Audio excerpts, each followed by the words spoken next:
Nitekana umunezero ndasubiye kugusuhuza nkuhakaze nshuti mukunzi wacu wowe ubandanya kubana natwe ngaha kuri ino mboneshakure igushikiriza amakuru, ibiganiro kumwe n'inkuru bigezweho biba biriko bivugwa irya nino mu gihugu cacu ciza c'Uburundi ndetse no hakurya y'imbibe z'igihugu cacu ciza mu yandi makungu.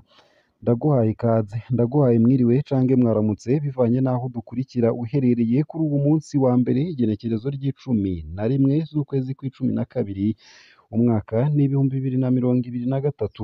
Wowe udukurikira uri mu gihugu c'Uburundi ndaguhaye ikaze nanakwifuriza kubandanya uragira umunsi mwiza, ndetse yewe nawe udukurikira uri hakurya y'imbibe z'igihugu c'Uburundi mu bihugu bibanye nk'igihugu c'u Rwanda, igihugu ca Repubulika Iharanira Demokarasi ya Kongo, igihugu c'Ubuganda, igihugu ca Tanzania, mwese ndabahaye ikaze ndabakengurukiye cane.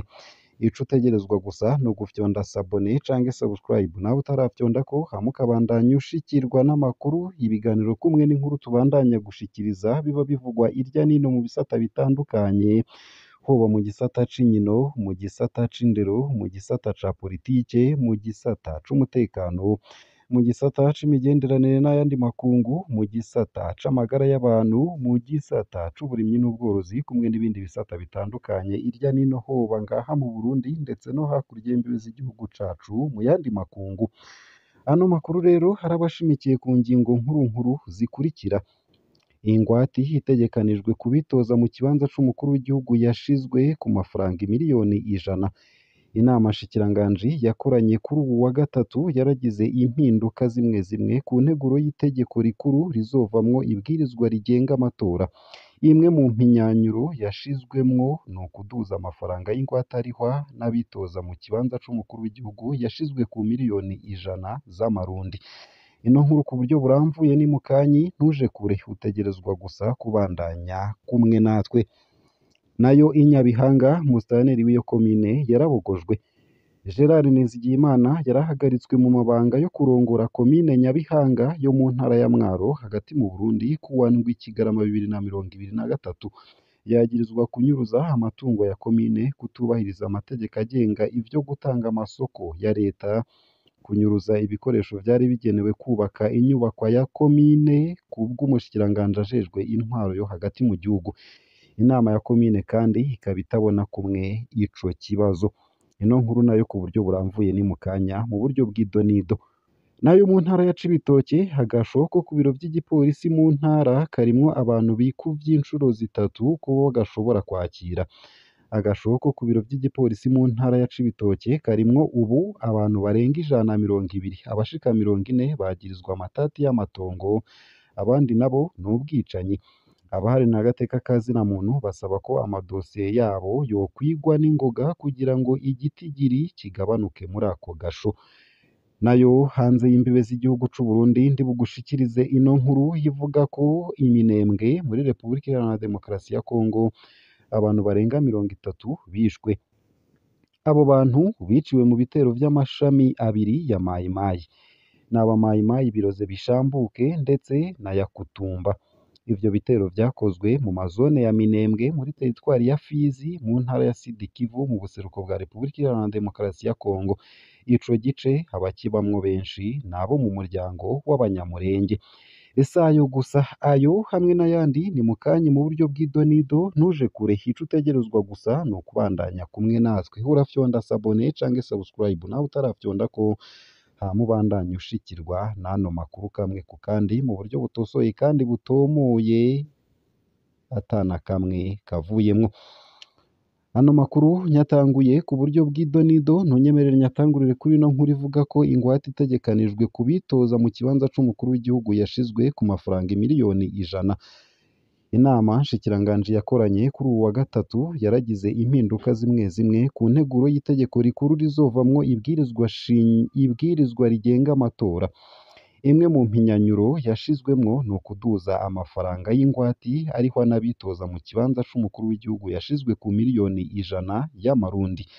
Mw'itangazo ku bamenyesha amakuru, uwahoze ari umuvugizi wa leta y'u Burundi yamenyesheje ko impinyanyuro y'iyo nteguro y'itegeko ifise intumbero yo gushira kunywanisha itegeko rigenga amatora hafatiwe kuri bimwe mu vyahindutse nk'ihinduka ry'itegeko rijanye n'amategeko Mashasha avuga ku makomine mashasha n'intara zigize igihugu hamwe n'ingorane zashikirijwe n'umurwi w'igihugu wigenga ujejwe amatora mu ntumbero yo gushira mu ngiro zimwe mu ngingo z'iryo tegeko ririko rirakoreshwa. Gutyo rero inama shikiranganji yaciye iduza ingwate yo kubitoza mu kibanza c'umukuru w'igihugu ku miliyoni 100 z'amafaranga y'amarundi mu gihe yari yashizwe ku miliyoni 50 mu mwaka w'ibihumbi 2020.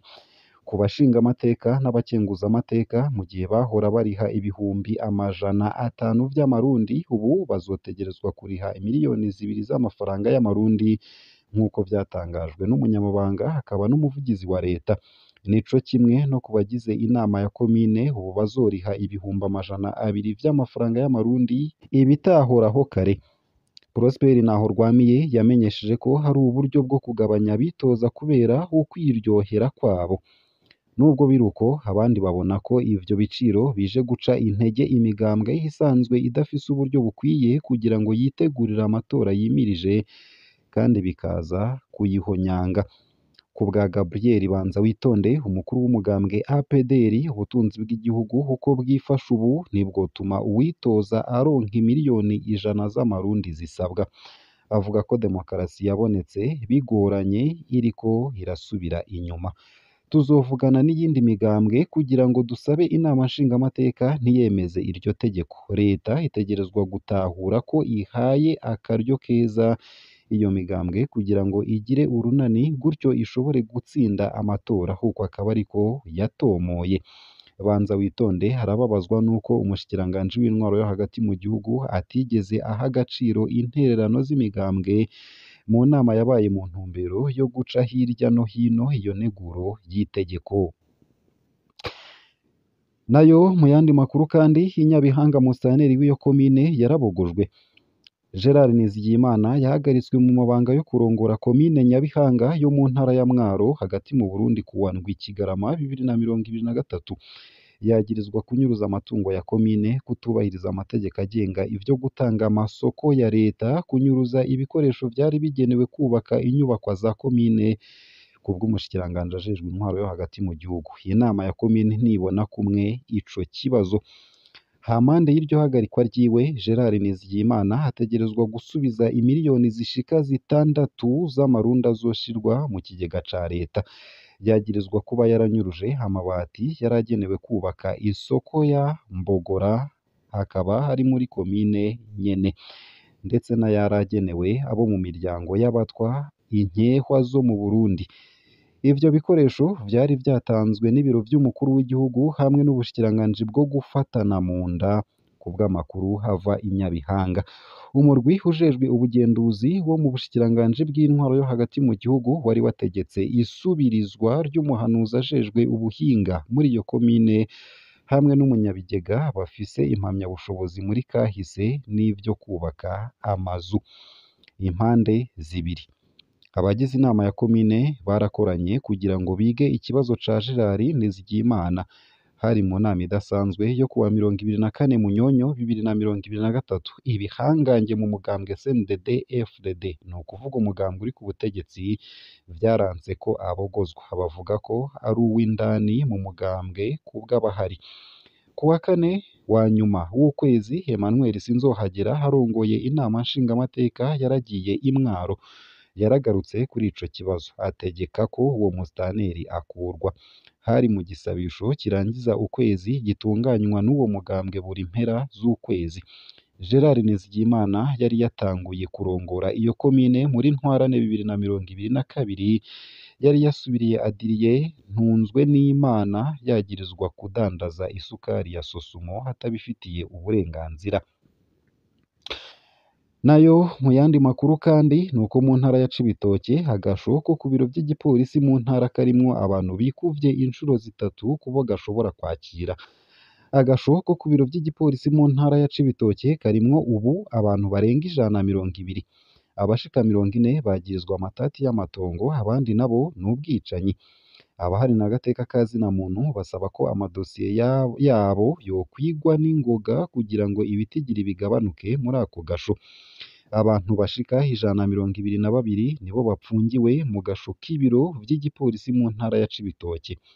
43 bagirizwa amatati y'amatongo, 11 bagirizwa kugerageza kwica abavyeyi babo, abandi 8 bakagirizwa uburozi bushingiye ku matati y'amatongo.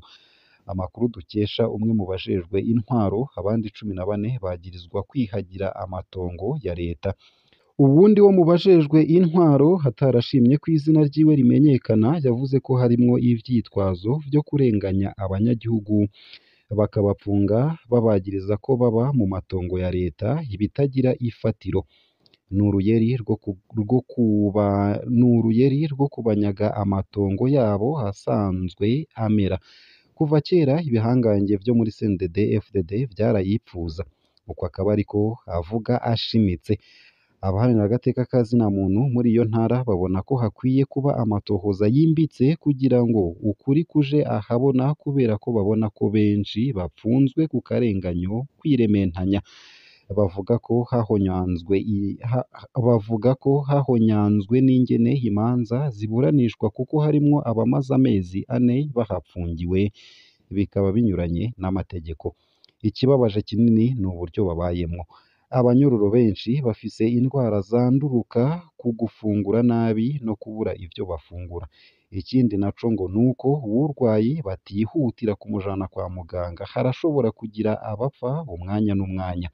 Tumubajije umushikirizamanza mu ntara ya Cibitoke yavuze ko bamwe bagirizwa amatati y'amatongo, abandi nabo ivyaha vy'ubwicanyi. Nukureka ubutungane bugakora akazi kabwo. Uko akaba ariko umushikirizamanza yabwiye SOS Media Burundi dukesha izi nkuru. Buramatari wa Cibitoke Kareme Bizoza nawe amenyesha ko hari n'abapfungiwe kwihagira amatongo ya leta. Twobamenyesha ko agasho ko ku biro vy'igipolisi mu ntara ya Cibitoke katarenza kwakira abantu 40 kandi kubatse ku metero 12 kuri 6. Ngaha akaba ariho nsoreje ano makuru nari naguteguriye ariko avugwa irya nino mu gihugu c'u Burundi ndetse no hakurya y'imbibe z'igihugu c'u Burundi mu yandi makungu. Ndakwipfurije kubandanya uraruranirwa no kugira umunsi mwiza. Utegerezwa gusa kumanuka munsi y'ino video hama ukatwereka urukundo ufyonda imbere y'ijambo Isange TV. Haraba handitse ijambo s'abonner canke subscribe bivanye na YouTube ukoresha. Urafyondako hama ubuduhaye intererano yawe yo kuja tukuronsa amakuru, ibiganiro kumwe n'inkuru tubandanya gushikiriza.